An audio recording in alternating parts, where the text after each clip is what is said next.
What is going on, guys? It's Bucky and welcome to your second C++ tutorial. And in this tutorial, what I'm going to be doing is I'm going to be breaking apart this computer program that we ran in the last tutorial.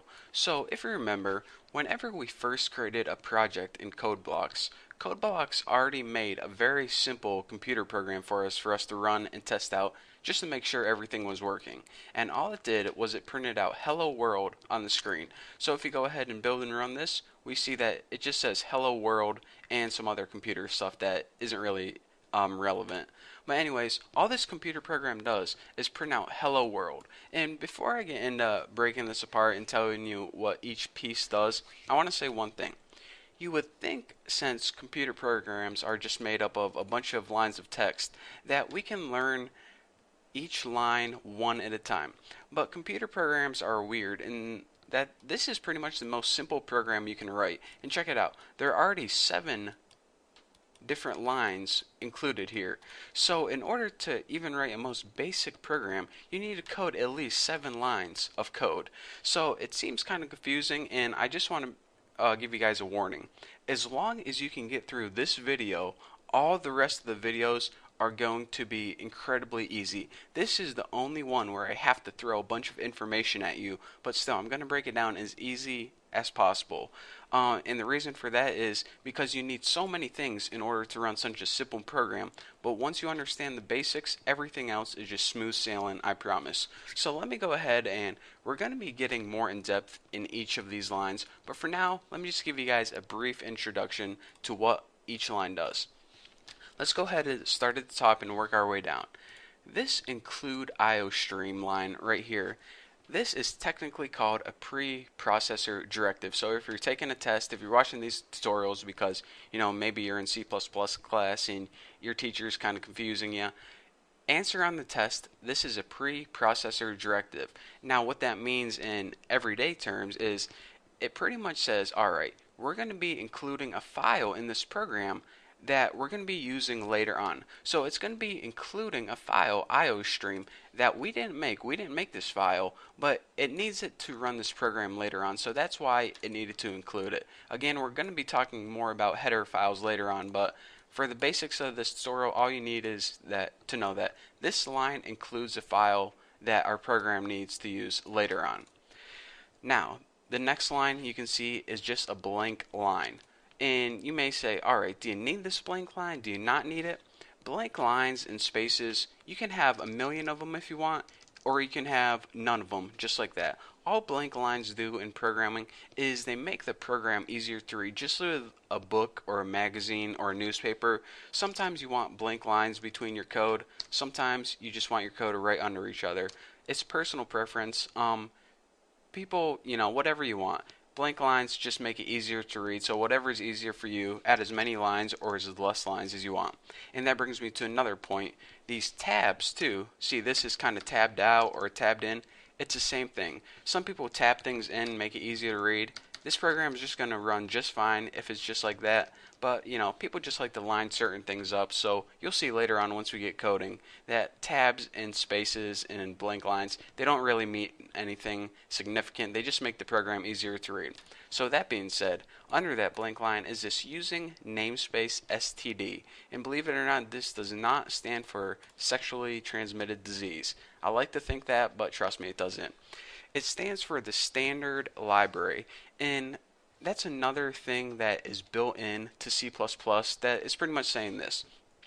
We're going to be using all the standard things with C++, nothing fancy. Again, we're going to be going over libraries and stuff in the future, but basically these two lines include things that we're going to need later on. This includes a file, and this includes something called a library, which, is just a bunch of C++ stuff.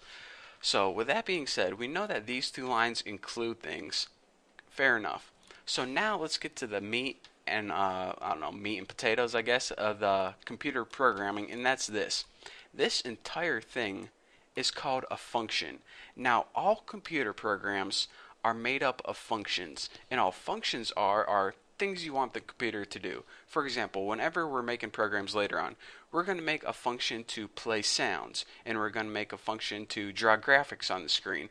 And as you can see, functions are just things that you want the computer to do. So every computer program starts with a function called main. This is how your computer knows where to start. So for example, in a couple tutorials we're going to have a function called main, and like I said, we're going to have another function called play a sound, and we're going to have another function called make a ball bounce around on the screen.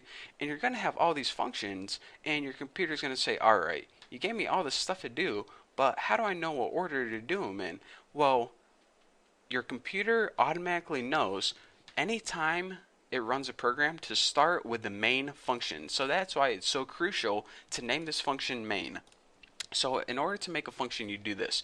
You first write what type of data you're going to be working with. And what functions typically do is they do some sort of calculations. For example, find the body mass index or calculate the velocity of something. Well, whenever it makes this calculation, it usually wants a number back, an answer in other words. Well, since we're going to be working with just integers, main always works with integers, so that's why we need that. But again, we'll be getting into that later on. After that is the name of the function, and this one is named main. Don't worry about these parentheses right now, but what we do need to worry about is these little, they're not semicolons, squiggly brackets, I guess they're called, curly braces, I don't know, whatever the heck they are. And this has an opening and a closing curly brace, and in between them you have something called statements. Now all functions are made up of statements, and all statements are basically instructions, and each instruction needs to end with a semicolon. That's why you see every line inside a function ends with a semicolon. For example, if you had a function that says make a peanut butter and jelly sandwich, one statement would be get out the bread. The next statement would be put butter on a piece of bread. The next statement would be put jelly on a piece of bread. The next, put them together. The last, put them in your mouth. Bam. You now have a function and a series of statements. Well, all this function did, the main one said, print out something on the screen and return 0. Simple enough. So now you can see the basics of a function, how they're made, and how every function needs to include statements or instructions. So that being said, let's break this down even more. The first statement is saying this. First of all, the C out thing right here, that's called an output stream object, and it's basically used to write characters on the computer screen. That's how we are able to type hello world on the computer screen. So this is always used in conjunction with this. This is called the stream insertion operator. This pretty much takes all this stuff to the right of it and prints it out on the screen. I mean, this is just it's weird symbols, but that's whoever made C++, they decided to use these weird symbols to print out something on the screen. Why they did, I don't know. You have to take it up with them. But anyways, this is basically how you print out stuff in the screen. So this prints out hello world, and then this pretty much just means end line or go to the next line. So this line right here is pretty much just saying print something out on the screen. Now this last thing I want to talk to you guys about is called the return statement.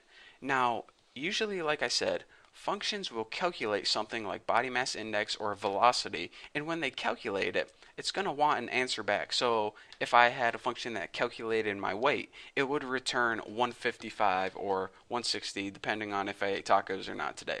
Well, the main function should always have return 0, and return 0 means whenever you return 0, it tells your program that it ran fine without any errors. For example, if you had a bunch of extra text right here, your computer program would give you an error and it would never get to this line right here, so it would never return 0. So whenever it does get to this line, it means everything above it ran fine, and return 0 means you are good to go. Main ran fine. So I know that was a lot of information to give to you guys for just your first tutorial. But again, like I said, every computer program starts with a bunch of stuff that you need to know, and we're going to be covering each more of these topics in depth, but for now I just want to give you guys a basic understanding of how a computer program is made. So if you don't understand everything completely, then don't worry, you're not alone. You will in the future, I promise. But for now, thank you for sticking with me, and thank you for watching this tutorial, and I can't wait to see you in the next tutorial. And if you have any questions, don't forget to check out my website, thenewboston.com, and yeah, I'll see you in the next video.